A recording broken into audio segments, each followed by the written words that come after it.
And let's start here. So Stacy said the temple was still standing when John received the revelation. It was probably destroyed, according to him, a few years after in 70 AD. There's just no evidence for that statement. And to take Revelation 11, where John is told to measure the temple as literal, because the temple is standing at the time John is getting the vision and literally measuring it, yet Stacy holds to the so-called symbolism of Revelation, that pretty much everything is symbolic, nothing is literal. So Jesus is not literally coming on clouds. There are literally not nations of the world mourning when they see him, etc. That's obviously inconsistent to do that. Here's probably the most important thing. If your whole doctrine depends on the date of the one letter or the one book of Revelation, you're standing on quicksand. You're going to sink very quickly. He talks about in Revelation 1, it does say those who pierced him will see Jesus. Well, that's a reference to the Zechariah chapter 12, verse 10 reference that is in regards to Yahweh God, how he will be pierced somehow. And then it's used for Jesus by John in his gospel and here in Revelation 1. But if you look at the context of Zechariah 12, it's about the salvation of Judah, the whole nation, the Israelites as a whole. And that obviously did not happen in 70 AD and is yet to happen if you just look at present-day Israel. It's the most secular nation on the earth. Stacy said, Jesus said it's a local judgment for people of that generation only because they killed the prophets. And he referenced Matthew 23, the so-called woes to the Pharisees. But again, the context is king here because Jesus refers to all prophets from Genesis to 2 Chronicles. And then Jesus says that the punishment of the killing of all those people will be on those of his generation only. Is that really what he said? Does it mean that they killed them? Because he says, Jesus in Matthew 23, very explicitly, you killed all those prophets from ages ago.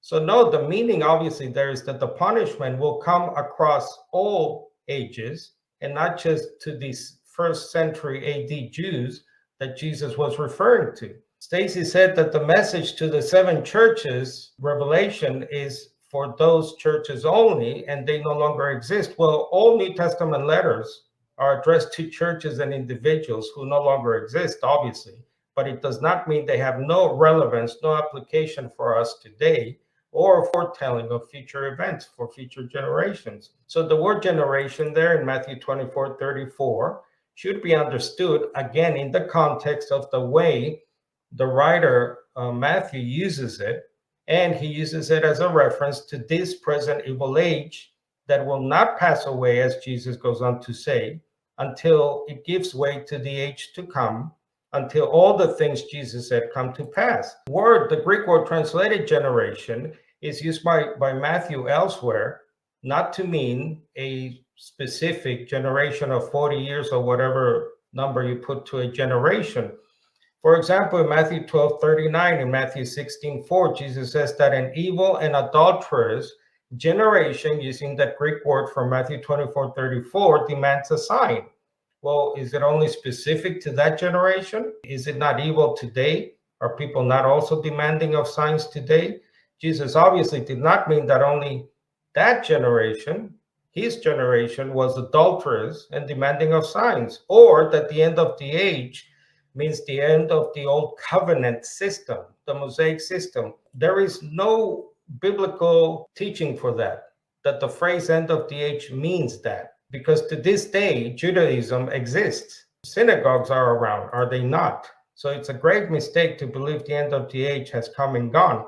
He thinks in Revelation 1 verse 9, where John says he's going through the tribulation with them, this is obviously not the great tribulation. Some translate Revelation 1 verse 9 as persecution. It means that they're facing, at the time, as we do today, afflictions and tribulations. And they're waiting in the kingdom, as it were, with the hope of the kingdom, with his companions and his partners across the Roman Empire at the time, both by enduring the same and by their sympathy and compassion with each other that he has, obviously. And as they go sharing in the troubles of this life, awaiting the kingdom.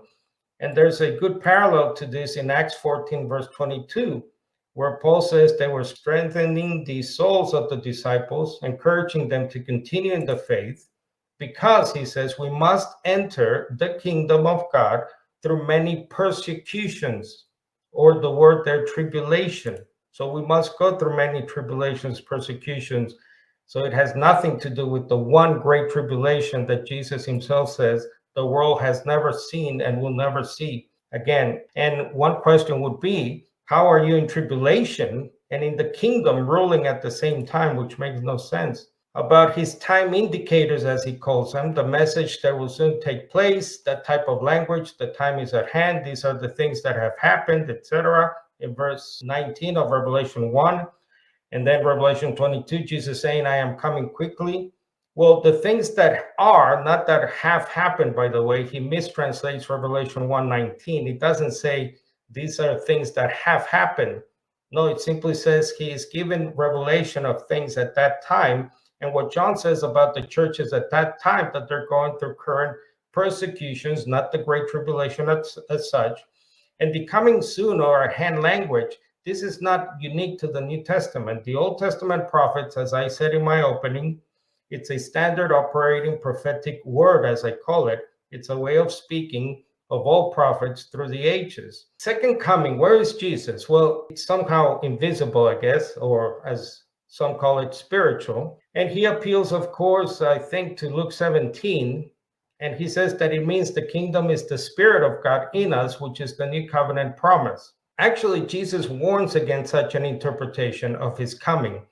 If you go to that Matthew 24, where he's warning about false messiahs, Jesus, he says this is how they will come this way, that way. And one of the ways is don't go where they are out of sight, he says. If they say he's here, hidden away. So that's obviously a warning not to go after some kind of invisible coming.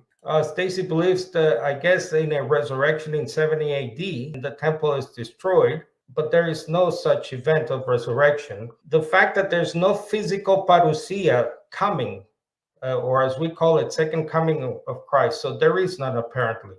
And this would obviously not be consistent with what the angels say to the apostles in Acts 1, verse 11, when Jesus is ascended, taken up into heaven. What did the angels say? They said, Men of Galilee, why are you standing gazing into the sky? This same Jesus who was taken up from you into heaven will come back in just the same way as you saw him going into heaven. Stacy said, well, it's not some little man riding on the cloud. You know, that's blasphemous, actually, for people who don't believe that. And then he said that Luke 17:22, Jesus said, you will never see the Son of Man again, not one day. Again, you're misquoting that verse, misrepresenting what he says there. Jesus did not mean to say, you'll never see me again. If you keep reading in Luke 17, verses 23 and following, it's all about audible, visual, second coming, a parousia of the Son of Man on the clouds.